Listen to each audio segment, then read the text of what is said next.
Hello, hello, hello. Thank you so much for joining us. And we have with us a very, very esteemed shliach of the Rebbe, a emissary of the Lubavitch Rebbe here in Chicago. He is the rabbi of Beis Menachem. Actually, the synagogue's name is the name of the Lubavitch Rebbe. And without further ado, just a very brief introduction for myself. Some of the viewers know me. I am the rabbi of KabbalahWisdom.org. I've published over 20 books. And Rabbi Epstein, maybe you can do some justice to yourself.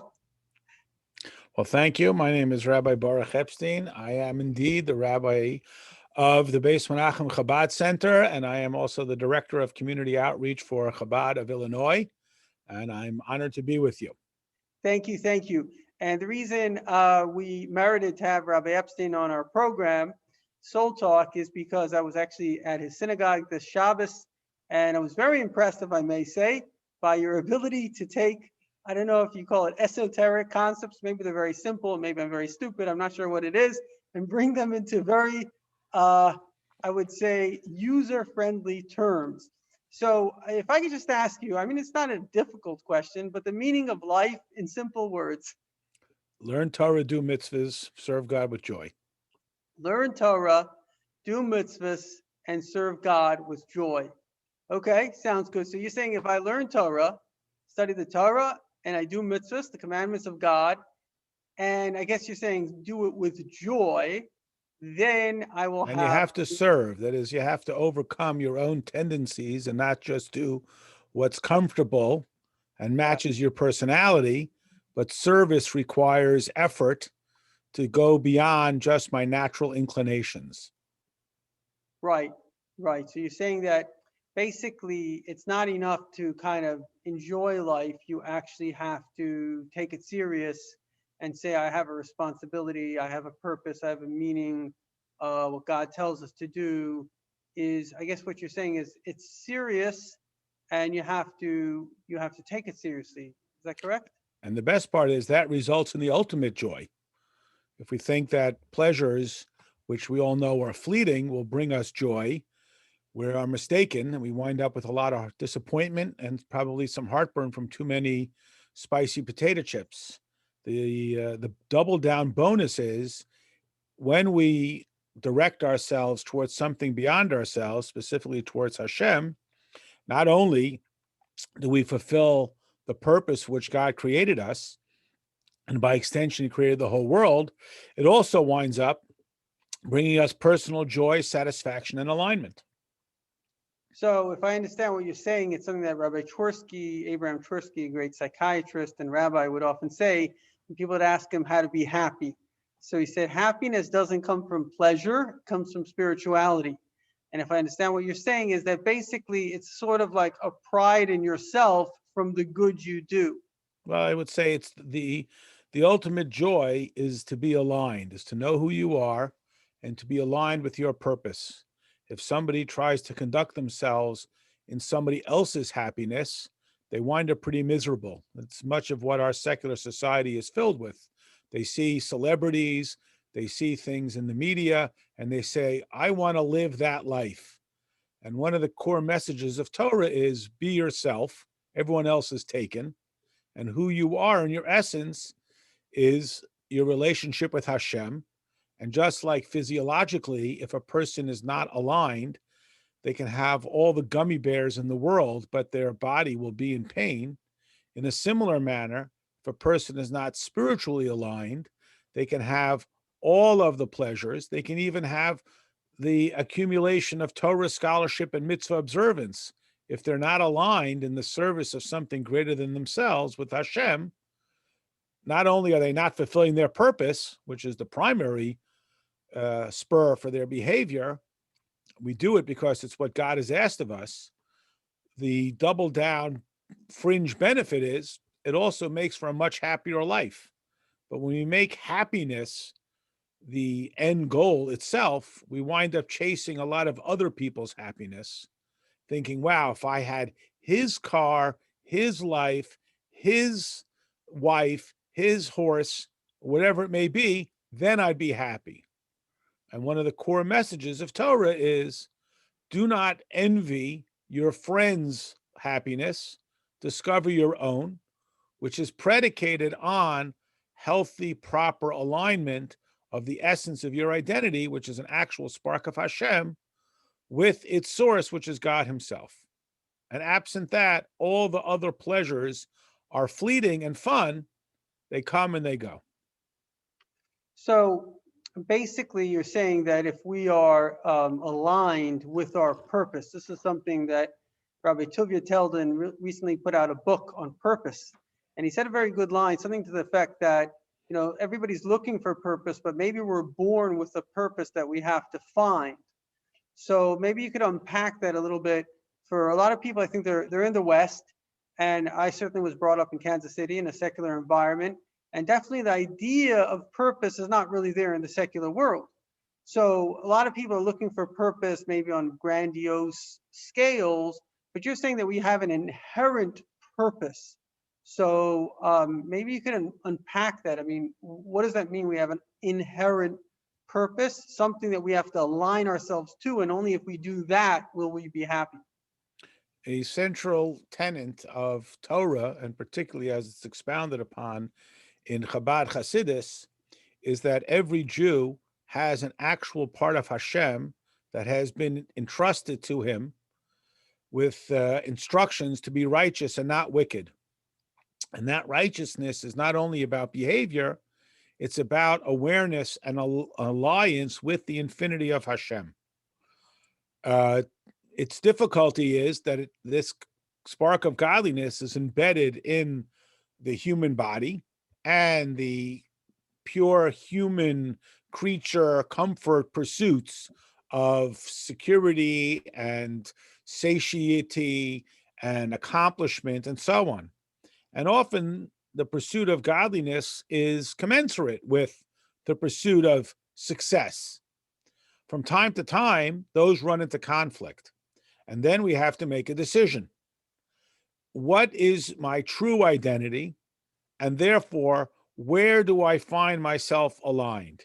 If I think of myself and define myself by my profession, then if the boss says, you got to come to work on Saturday, well, if my definition is my profession, then I go to work on Saturday.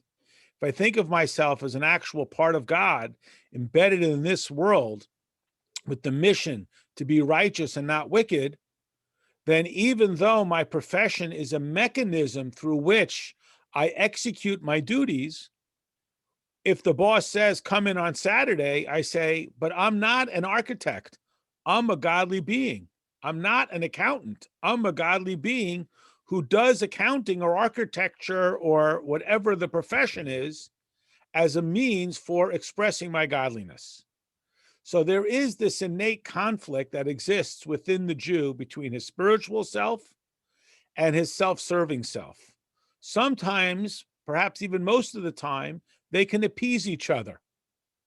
The animal soul wants to eat. The godly soul wants to make a bracha. The animal soul says, fine, make a bracha. Fine, we'll get kosher food. And in those circumstances, both the animal soul and the godly soul can feel aligned with their primary purpose. The animal soul wants survival. The godly soul is not opposed to survival. And if they can work it out to get a kosher hot dog, they'll both be happy. Every once in a while, maybe even more than once in a while, there's going to be a conflict. When the animal soul says, hit the snooze button and pull the covers over my head, and the godly soul says, I have to daven with a minyan. When the animal soul says, I want to make sure I have enough money to buy all the items that I want, or even things which I perceive that I need, and the godly soul says, but there's a tzedakah need, and I can fulfill that. Now there is this conflict that has drawn down the gauntlet. Now, we might think, well, maybe they can compromise. But the godly soul, and really ultimately the animal soul, are not into compromise. And so we get to decide, what is my primary identity? And what is the means to the execution of my primary mission? So if we make the mistake, as the world often does, and thinks that our spiritual side is designed primarily to serve my animal side. I love Shabbos because the food is delicious, which it is. I love to go to shul because I meet all my friends, which is wonderful. I love to study Torah because it's interesting, which it is. Then my spiritual side is serving my physical side. And we are here to serve God with joy, not for God to serve us. Although when we commit ourselves to serving God, God equally commits himself to serving us.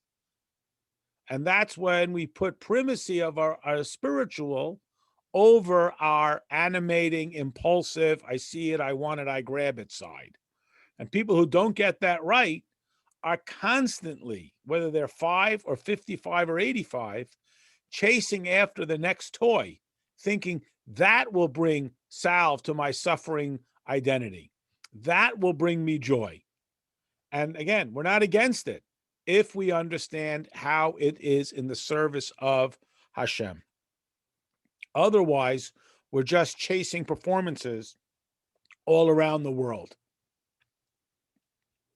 Okay, that's great. So, very beautiful summary of both the godly soul and the animal soul spoken about in the Tanya, and how the two can be aligned. But the primary joy that we'll get is when we put the godly soul. Let me ask you one final question, if I may. I think we've learned a lot of beautiful, amazing things here, and that is, can you give me a global vision? How does this all work globally? I mean, there's a lot of talk in the world, there's a lot of angst, there's a lot of need for unity. How does this all work in kind of a global scale? We've spoken very much about the individual, but how does this work for us as a community, as a society, as a civilization, as a world? The only way in which we can achieve true unity is when each person puts aside their own personal agenda and we literally cooperate. When two business partners come together, Hewlett and Packard, although they work together, each one is fixated on their own success, which is fine when it comes to business. When a family comes together, when people come and truly become one, they are not looking, well, how can I get something out of this person for myself?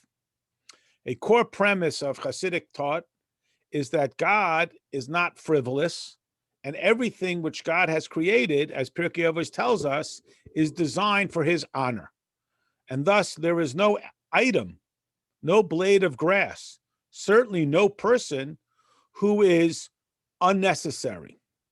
When we recognize that we are here on a mission to do something greater than simply act out as the next step up in the evolutionary scale, and to just see what's the least amount I can do and not be bothered and lays around like a caged animal who's being fed, we put aside what is in it for me into what am I here for? And this way, whether it's a Jew or a Gentile, we have that capacity that is distinctive to human beings to imagine that there is something other than myself, and then incorporate that imagination into some analysis and ultimately into application. Think it, feel it, do it. And thus, whatever we engage with, from the mineral, the vegetable, the animal, and certainly other people, instead of defining them as how they serve me, this is my dentist, this is my bus driver, we start to see how each one of us is absolutely indispensable in the fulfillment of the divine plan. It creates great respect and reverence for everyone, and even by extension to every item. And through this, we overcome the petty, what do you have and I have to have something better, into I am here to fulfill my purpose, you to fulfill your purpose. We both can work together to fulfill the ultimate purpose. Oh, that's very beautiful. I think that what you're saying reminds me of what the last, I guess you call it, message of the Lubavitcher Rebbe on Vayakil, where he says that when we just understand that each and every one of us is basically both individually mandated by God for some type of purpose, and we're all unique, but we're all in a cooperation. So just the very fact that we understand, there's unfortunately a lot of tension today, whether it's race, this and that, but the point is that it's a misunderstanding that we're all complementary forces of the same God and the same universe. And if people are going to define a battle by a winner and a loser, both are going to lose. But if we're going to imagine ourselves as part of this extraordinary garden where each flower contributes to the beauty of the whole, then and only then do we have this real capacity to both self-develop, like you were mentioning before, Rabbi, we self-develop in our own identity as something indivisibly important, a part of God shining a special you in this world, and then everybody else is part of that beauty. Each one of us is a color in this great kaleidoscope. So I think that these are very, very beautiful concepts, and I would really recommend all our viewers just to watch this a few times, maybe share this message. Rabbi Epstein, I really want to say thank you very much. I think we got a lot in a little, which is really good. We're about the ADDDD generation now. What was If you that? have any final messages, um, please. Just again, every moment when we encounter another person or any item, our instinct is, do I like this? Is this helpful to me? And we are not only instinctual, we have the gift of intellect, which begins with the capacity for imagination, that there's more to life than how things serve or satisfy me. And if we can turn our perspective around and not think about, do I like this, but does this like me? How does this further the objective? It'll lead to greater respect for every other individual and for every circumstance which we encounter. So, as the Rebbe said, Moshiach is ready to come. Our job is to increase in acts of goodness and kindness. That's beautiful. Thank you very much. And we really appreciate your time. And we hope that the viewers really take some of these profound, simple, very simple, but they're paradigm shifts. They're looking at the world away from selfishness into that I have a purpose, that everybody has a purpose, and I always have to be on purpose. And those three simple concepts, I think, can really create great joy. Unfortunately, we're also in a time of a lot of anxiety, depression, unfortunately, with some people suicide. But if we just figure this one thing out, that I have a purpose, everything is on purpose, and everyone has a purpose too. We're all part of the same beautiful symphony, and we're all creating beautiful, beautiful. What is music? Music is different notes that are working together. And so we're really, really, whether we realize it or not, the world is in a much more unified state than it ever was in human history. That statistics show very clearly. And so we just have to really keep focused on the Jewish mystical idea of how we maintain this unity, both inward and outward. And may, as you said, as the Rebbe says, Moshiach is about to come. We also have to have hope. I think hope gives us the courage and the ability to get over some of the news. And I always recommend to people, stop looking at the news if you want to be happy. And yeah. Thank you so much. Okay. Thank you.